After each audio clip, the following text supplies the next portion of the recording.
Hello बच्चों। First lecture में हम लोग स्टार्ट किए थे मैटर का definition, characteristics of the particles of the matter, states of matter, factor which affect the state of matter. उसके बाद इसमें फैक्टर के लिए दो था, टेम्परेचर और प्रेशर। टेम्परेचर में आपको डिग्री सेल्सियस से केल्विन और केल्विन से डिग्री सेल्सियस में लाना बताए थे। उसके बाद melting point, boiling point, freezing point, इन सब के बारे में डिफिनीशंस। फिर आगे लेटेंट हीट के बारे में आपको बताया गया था, latent heat of fusion. Latent heat of fusion में हमने बताया था कि वह अमाउंट है हीट एनर्जी का जो 1 kg सॉलिड को लिक्विड में कन्वर्ट करने के लिए उपयोग में आता है, उसको हम लेटेंट हीट ऑफ फ्यूजन कहते हैं। Latent heat of vaporisations, the amount of heat energy required to convert 1 kg liquid into vapour. इसमें 1 kg सॉलिड इनटू लिक्विड, या इसमें 1 kg लिक्विड इनटू वेपर। उसी तरह कुछ फेनोमेना था, सॉलिड से लिक्विड फ्यूजन, लिक्विड से वेपर वेपराइजेशन, वेपर से लिक्विड कंडेंसेशन, लिक्विड से सॉलिड सॉलिडिफिकेशन और फ्यूजिंग। आज का लेक्चर है लेक्चर 4। आपको इवेपोरेशंस के बारे में बताना है और सब्लिमेशंस के बारे में।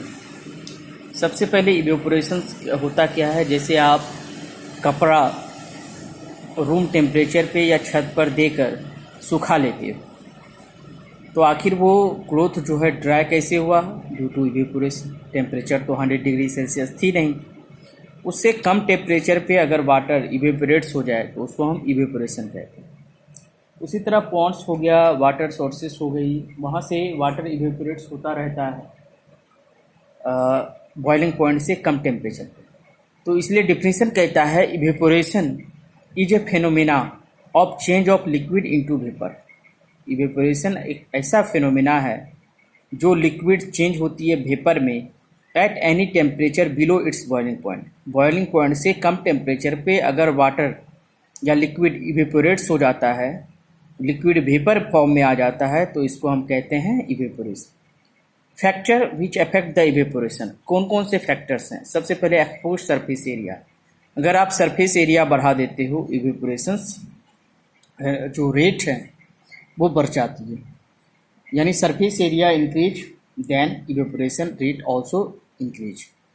अगर टेम्परेचर बढ़ जाती है तो इवेपोरेशंस बढ़ जाता है, इवेपोरेशन की रेट बढ़ जाती है। ह्यूमिडिटी कम होगी, इवेपोरेशन रेट इंक्रीज करेगा। विंड स्पीड ज़्यादा रहेगा और तो इवेपोरेशन इंक्रीज करेगा। आप कैसे?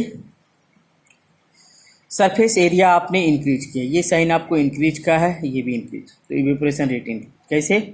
मान लो आप चाय पी रहे हो प्लेट में, एक बंदा पी रहा है कप में, एक प्लेट में, तो प्लेट की सरफेस एरिया ज़्यादा है, इवेपोरेशन ज़्यादा होगी, कूलिंग ज़्यादा होगी, और कूलिंग होने से हम फिर चाय आसानी से जल्दी पी लेते हैं कप की अपेक्षा। तो सरफेस एरिया बढ़ा, इवेपोरेशन रेट बढ़ गई। इंक्रीज द टेम्परेचर, अगर टेम्परेचर बढ़ जाता है इवेपोरेशन रेट बढ़ जाती है। जिस दिन ज़्यादा टेम्परेचर देखना, कपड़ा जल्दी सूख जाता है। डिक्रीज द ह्यूमिडिटी, ह्यूमिडिटी कहते हैं the presence of water in a air. तो एयर में अगर वाटर मोलिक्यूल्स कम होगा, ड्राई होगी उस दिन, तो समझो कि इवेपोरेशन रेट बढ़ जाएगा। और उसी तरह विंड स्पीड, अगर तेज़ हवा चलती है उस दिन भी कपड़ा जल्दी सूख जाता है, तो विंड स्पीड भी इंक्रीज होगी तो इवेपोरेशन रेट इंक्रीज करेगा। अब इवेपोरेशन और बॉइलिंग में अंतर। इवेपोरेशन एक सरफेस फिनोमेना है, बॉइलिंग एक बल्क सरफेस फिनोमेना, यानी सिर्फ सरफेस पे ही होती है इवेपोरेशन। ऊपर जैसे पानी है, पानी की ऊपर लेयर। बॉइलिंग ये पूरा पानी अगर आप बॉयल करते हो तो पूरा पानी ही गर्म होता है, ना कि सिर्फ ऊपर गर्म रहता है या नीचे। Occurs below at boiling point, यह बॉइलिंग पॉइंट से कम टेम्परेचर पे भी इवेपोरेट्स हो जाता है चीज़ें, यह बॉइलिंग पॉइंट पे ही होता है। यह साइलेंट प्रोसेस है, इवेपोरेशंस में किसी तरह की आवाज़ नहीं होती, ये वायलेंट प्रोसेस है। जैसे आप बॉयल करते हो तो वहाँ आवाज़ करती है।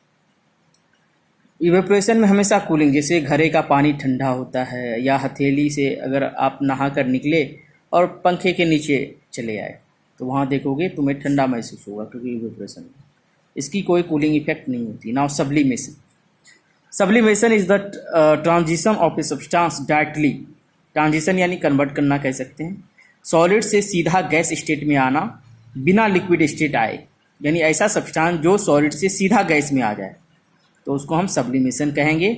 इसमें लिक्विड स्टेट आती ही नहीं है, यानी सॉलिड से सीधा गैस, जैसे कैम्फर है, नेफ्थलीन है, अमोनियम क्लोराइड है, ये सब जितना भी है वो सब्लिमाइज सब्सटेंस है। यानी आप इसको हीट दोगे, जैसे नेफ्थलीन बॉल है, वो अपने आप गायब हो जाता है, लिक्विड स्टेट नहीं दिखता, सॉलिड दिखता है और गायब हो गया, यानी गैस स्टेट में। तो इस चैप्टर में सबसे पहले हम लोग मैटर का डिफिनीशन, मैटर के पार्टिकल्स का कैरेक्टरिस्टिक्स, उसके बाद states of matter, factor which affect the state of matter, जिसमें टेम्परेचर और प्रेशर के बारे में डिस्कस किए, टेम्परेचर कन्वर्सन भी आप लोगों ने सीख लिया। उसके बाद हम लोग melting point, boiling point, freezing point, उसके बाद कई सारा फिनोमेना जैसे fusion, vaporisation, condensation, freezing, solidifications, ये सारी चीज़ें आप जानते हो। Latent heat of vaporisation, latent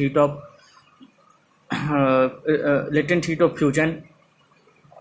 उसके बाद हम लोग इवेपोरेशंस के बारे में, जो लास्ट टॉपिक है, जिसे मटके का घड़े का पानी या मटके का पानी ठंडा क्यों होता है, और जिस दिन ज़्यादा ड्राई रहती है उस दिन कूलर अच्छा इफेक्टिव काम कैसे कर रहा होता है, तो और गर्मियों में कैसा कपड़ा पहनना चाहिए, ये सारी चीज़ें इवेपोरेशंस के अंदर आती हैं। इसी तरह बढ़िया से स्टडी करना है। धन्यवाद आप।